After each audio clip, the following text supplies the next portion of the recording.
Selamat pagi Bapak Ibu yang kekasih di dalam Tuhan Yesus Kristus. Pagi hari ini saya Eko Wayu Suryaningsih kembali menyapa dengan kebenaran firman Tuhan yang terdapat dalam Mazmur 69 ayat 8. Mazmur 69 ayat 8. Sebab oleh karena Engkaulah aku menanggung cela, noda meliputi mukaku. Amin.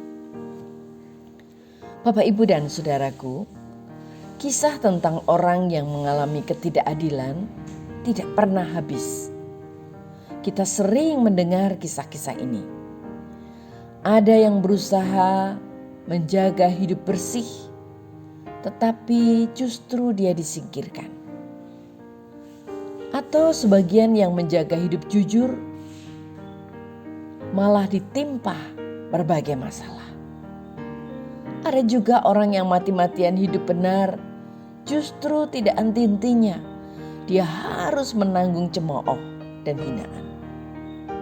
Sepertinya kisah tentang orang yang mengalami ketidakadilan sungguh-sungguh tidak pernah habis-habisnya.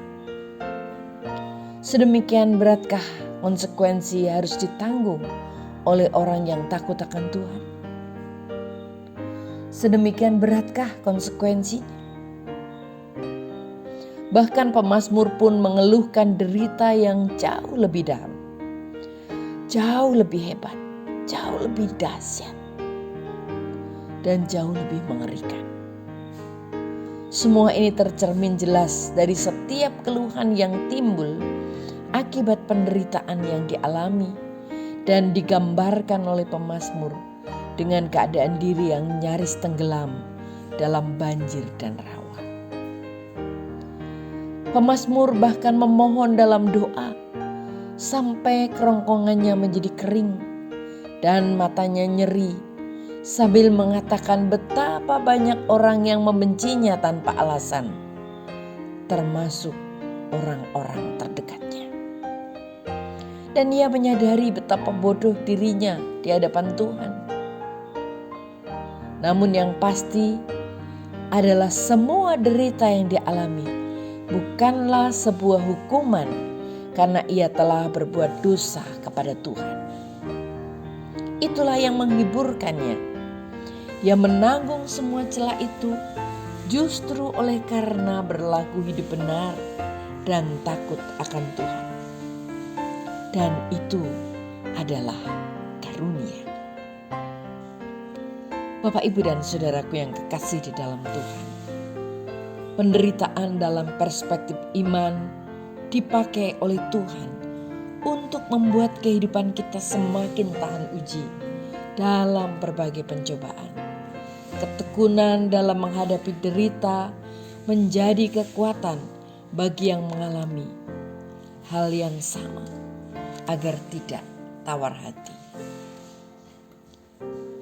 Ketika kita diizinkan menanggung cela karena Tuhan, maka semakin nyata perkenanan Tuhan serta pertolongannya. Ketika kita harus menanggung cela oleh karena melakukan kehendak Tuhan, saat itulah kita akan merasakan kekuatan dan anugerah Tuhan yang menguatkan kehidupan kita. Amin. Mari kita berdoa. Tuhan Yesus, terima kasih buat firman-Mu hari ini. Kami diingatkan bahwa ketika kami harus menanggung berbagai hal oleh karena kami hidup benar di hadapan-Mu, itu adalah karunia bagi kami. Terima kasih Tuhan. Berkati kami supaya kami boleh sungguh-sungguh menikmati setiap proses hidup kami dengan bersyukur kepada Tuhan. Dalam nama Tuhan Yesus kami berdoa. Haleluya. Amin.